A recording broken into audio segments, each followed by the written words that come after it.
All right, let's jump right into today's explainer. I am absolutely thrilled you're here because today we're tackling a topic that is universally recognized, heavily stigmatized, and honestly surprisingly misunderstood. We are talking about nicotine. For decades, nicotine has been inextricably linked to the massive health crises caused by smoking. But to truly grasp public health today, we really need to separate the nicotine molecule itself from the highly toxic delivery systems it's famous for. So we're going to map this molecule's journey from a humble garden plant, literally all the way into the human brain, and we'll break down the exact scientific spectrum of risk. But before we get into the heavy chemistry, I want to ask you a question that might sound completely absurd at first. Did you eat nicotine today?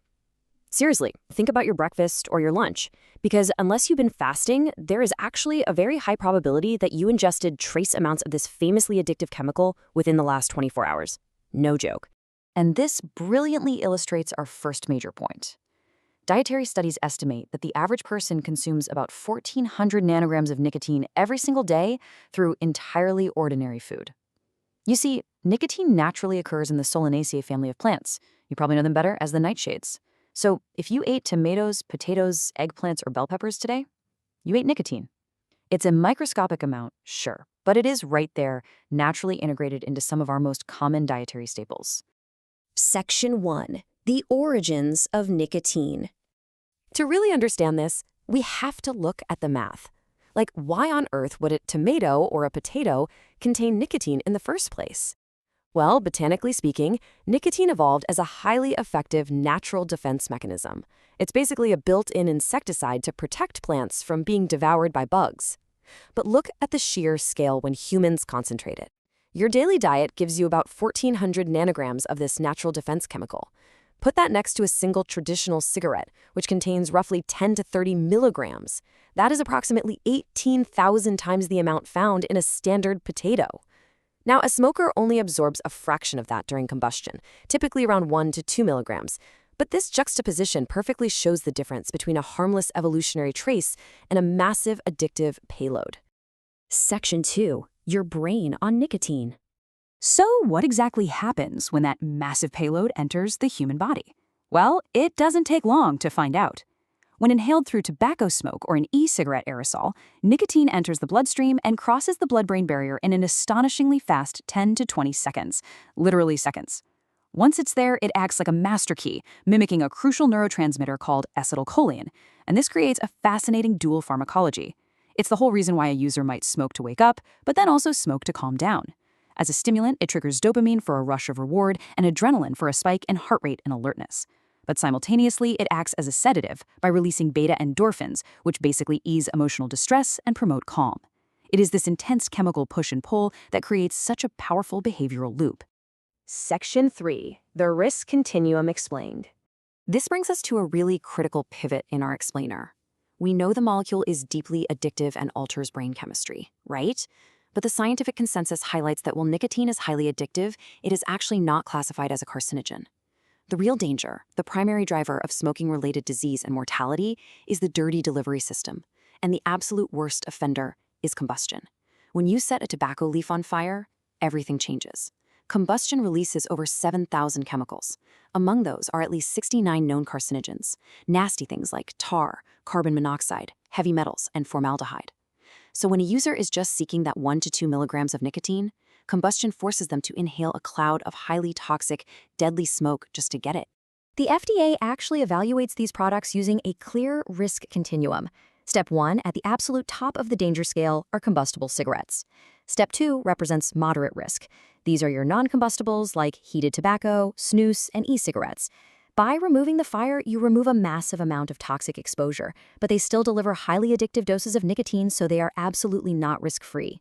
Finally, at step 3, the lowest risk, we have FDA-approved nicotine replacement therapies, or NRTs, like pharmaceutical gums and patches.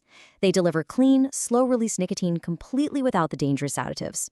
Section 4. Health risks and toxicity. Now, I want to be incredibly clear here. Moving down that risk continuum does not mean nicotine is suddenly harmless. Stripping away the smoke actually reveals the systemic side effects and inherent health risks of the nicotine molecule itself. For one, it's a potent vasoconstrictor.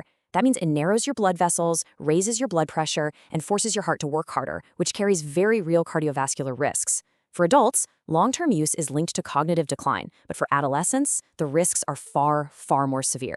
The human brain continues to develop until about age 25, and nicotine exposure can permanently disrupt the neural pathways that govern learning, attention, and impulse control.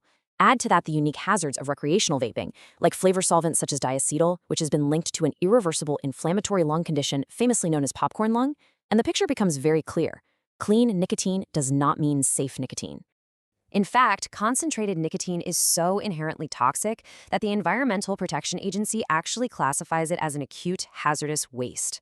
Clinical data clearly outlines the real danger of nicotine poisoning here. This isn't just some abstract concept. We're talking about a highly concentrated chemical that can poison adults and children rapidly through accidental ingestion, inhalation, or honestly, even just spilling it on your skin. Let's break down exactly what that toxicity looks like. A traditional cigarette yields what's considered a low toxic dose, about 1 to 2 absorbed milligrams, which might cause tremors, nausea, or a mild spike in heart rate within about 15 to 90 minutes. But look at the modern e-juice vials. These things can contain upward of 100 milligrams of highly concentrated liquid nicotine. Exposure to this delivers a high toxic dose. The onset is rapid, sometimes hitting in minutes, leading to severe vomiting, confusion, seizures, respiratory failure, and potentially even death. And here's the scariest part. There is no specific antidote for nicotine poisoning. Doctors can only manage the symptoms to try and keep the patient alive. Section 5. Metabolism and overcoming addiction. Once this powerful, stimulating molecule is in your body, your liver gets right to work, metabolizing it into a stable biomarker called cotinine before it's eventually filtered out by the kidneys. Because of this really specific metabolic process, we can map exactly how long the drug remains detectable. Standard saliva tests will catch it 1 to 4 days after the last use. Blood and urine tests generally have a window of 2 to 4 days, though that can stretch a bit longer for heavy chronic users. But the most revealing is the hair follicle test. Nicotine actually binds to the melanin in your growing hair, meaning evidence of use can be detected up to 90 days later. Your body literally holds on to the footprint of this drug long after the immediate effects wear off. And holding on to the drug isn't just a metabolic footprint. It creates a severe physical dependence. Quitting nicotine is notoriously difficult. Remember earlier when we talked about how nicotine alters receptor density in the brain? Well, when you take the chemical away, the brain rebels hard. Users face a gauntlet of intense physical withdrawal symptoms. We're talking overwhelming cravings, deep irritability, crushing anxiety, and insomnia. The brain literally has to rewire itself to function properly without its master key. But here is the really empowering part of our explainer today. Medical science has developed highly effective, scientifically proven tools to help users actually overcome this addiction. FDA-approved nicotine replacement therapies, like your patches and gums, help taper that physical dependence by providing clean nicotine completely without the toxic smoke. For stronger interventions, doctors can prescribe non-nicotine medications like varenicline, which you might know as Chantix, or bupropion, known as Zyban. These medications actually work directly on the brain to reduce the pleasure associated with nicotine and soften those harsh withdrawal symptoms. And alongside this, cognitive behavioral therapy, or CBT, helps patients completely restructure their daily routines and identify those sneaky behavioral triggers. When we look at the math of recovery, clinical studies emphasize a massive takeaway. They state that a combination of pharmacological aids and behavioral therapies can double a user's chances of successfully quitting. Double? That is a huge statistical advantage. Overcoming nicotine addiction isn't just about white-knuckling it with willpower. It's about utilizing a strategic, combined approach that attacks the physical dependence with medicine and the psychological habits with therapy. So, we've traced nicotine from a plant's natural defense system all the way to a profoundly addictive neurotransmitter mimic. We've separated the molecule itself from the deadly combustion of tobacco, and we've examined the stark realities of toxicity and withdrawal. So I'll leave you with this provocative thought to chew on.